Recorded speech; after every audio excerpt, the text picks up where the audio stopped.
प्रधानमन्त्रीले तिम्रो प्रधानमन्त्रीले नै भनेको हाम्रो भूमि तिमीले मिचेको त फिर्ता ल्याऊ भन्छ भने कुन?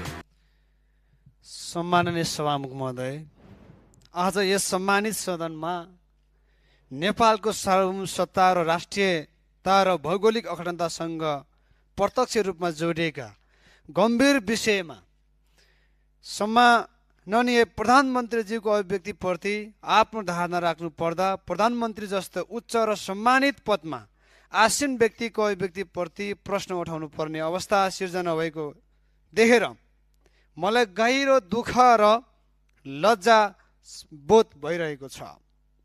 नेपालको सार्वभौम सत्ता, स्वतन्त्रता र राष्ट्रिय एकता र भौगोलिक अखण्डता कुनै राजनैतिक दल, सरकार वा व्यक्तिको मात्र विषय होइन। यो सम्पूर्ण नेपाली जनताको साझा भावना र संविधानको मूल मर्म र राष्ट्रको अस्तित्वसँग जोडिएको विषय हो।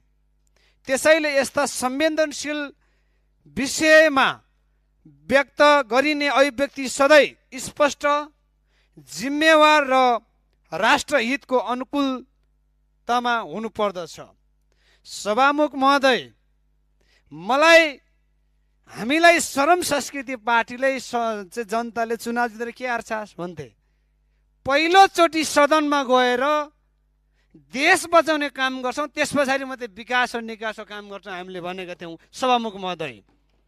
त्यसैले यस सम्मानित सदनबाट म भन्न चाहन्छु सभामुख महोदय, मलाई हाम्रा प्रधानमन्त्रीज्यूले यति कमजोर र मिथ्या र तथ्यहीन तपाईँको चाहिँ हाम्रो प्रश्नको उत्तर दिनुहुन्थ्यो भन्ने लाग्थ्यो भने, त्यो थाहा थियो भने मैले हिजो त्यो प्रश्नमा सोधिनै थिएँ सभामुख महोदय। मलाई आज आफैले लज्जास्पद तपाईँको महसुस भइरहेछ सम्माननीय सभामुख महोदय। त्यसै कारणले म भन्न चाहन्छु सम्माननीय प्रधानमन्त्रीज्यूले यो उहाँको त्यो रेकर्डबाट हटाउने कुरा मात्रै होइन, यो चाहिँ इतिहासमा एउटा नजिर तपाईँको चाहिँ यस्तो स्थापित भयो। सम्माननीय सभामुख महोदय, भोलि तिम्रो प्रधानमन्त्रीले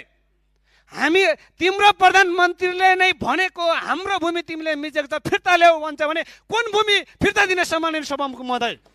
त्यसैले म भन्न चाहन्छु जसरी प्रधानमन्त्रीज्यूले यो सम्मानित सदनको रोस्टमबाट चाहिँ आएर राष्ट्रको हित विपरीत उहाँले अभिव्यक्ति दिनुभएको छ, यहीँ आएर माफी मागेर आफ्नो तपाईँको चाहिँ शब्द फिर्ता लिएर यो राष्ट्रिय तपाईँको हामीले कसैको भूमि मिच्दैनौँ र कसैले भूमि मिच्नु दिँदैन सभामुख महोदय।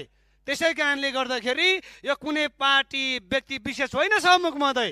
त्यसै कारणले सम्माननीय सभामुख मार्फत रुलिङ गरियोस्, प्रधानमन्त्रीज्यू आएर आफ्नो शब्द फिर्ता लिएर यो नजिर तपाईँको चाहिँ हटाउनु पर्छ र जबसम्म त्यो तपाईँको चाहिँ कार्य यो सम्मानित सदनबाट हुँदैन, श्रम संस्कृति पार्टीले निरन्तर तपाईँको यो बैठक सदन चल्न दिँदैन, अवरोध गरिरहन्छ सभामुख महोदय भन्न चाहन्छु। हस्, धन्यवाद। जय देश, जय माटो।